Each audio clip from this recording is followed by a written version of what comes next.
রহস্যময় এই শিব মন্দিরে প্রতিটি ইচ্ছে পূরণ হয় ভক্তদের। স্ট্যাম্প পেপারে মহাদেবের কাছে জমা পড়ে আবেদন। কোথায় আছে এই মন্দির? কিভাবে এত জাগ্রত হলো সেটি আসুন আজকের প্রতিবেদনে জেনে নেব বিস্তারিত। এই রহস্যময় মন্দিরটি উত্তরাখণ্ডের আলমোড়া অঞ্চলে অবস্থিত, যা ন্যায় বিচার প্রদানের জন্য বেশ বিখ্যাত। স্ট্যাম্প পেপারে মহাদেবের কাছে জমা পড়ছে আবেদন। ভারতে অনেক রহস্যময় এবং বিস্ময়কর মন্দির রয়েছে। এর মধ্যে একটি হলো উত্তরাখণ্ডে অবস্থিত ঈশ্বর গোয়েলের মন্দির। তাকে ন্যায় বিচারের ঈশ্বরও বলা হয়ে থাকে। ভক্তরা এখানে আসেন বিচার পাওয়ার আকাঙ্ক্ষা নিয়ে। দেবতার এই রহস্যময় মন্দিরটি উত্তরাখণ্ডের আলমোড়া অঞ্চলে অবস্থিত, যা ন্যায় বিচার প্রদানের জন্য বিখ্যাত।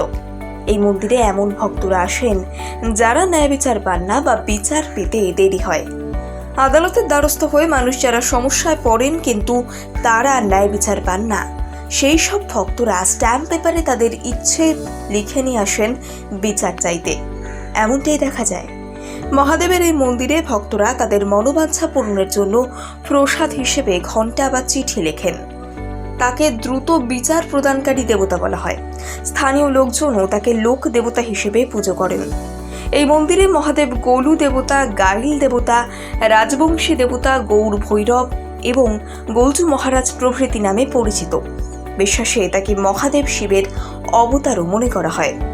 উত্তরাখণ্ডে একটি নয়, মহাদেবের অনেকগুলি মন্দির আছে, তবে চিতাই গ্লাভ মন্দির তাদের মধ্যে সব থেকে বিখ্যাত। মন্দিরে পৌঁছলে আপনি দেখতে পাবেন অসংখ্য ঘণ্টা আর চিঠি। গোলু মন্দিরটি আলমোড়া এলাকা থেকে প্রায় 4 কিলোমিটার দূরে পিথোরাগড় হাইওয়েতে অবস্থিত। রাজধানী দিল্লি থেকে এটি মাত্র 400 কিলোমিটার দূরে। আপনি যে কোনো সময় দর্শনের জন্য এখানে পৌঁছতে পারেন।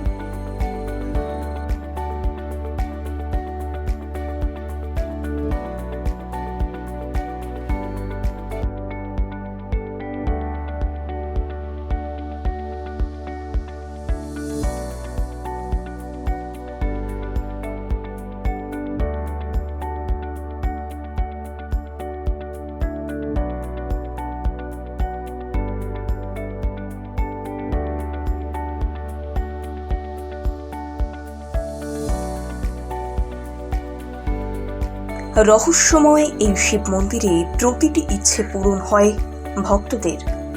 স্ট্যাম্প পেপারে মহাদেবের কাছে জমা পড়ে আবেদন।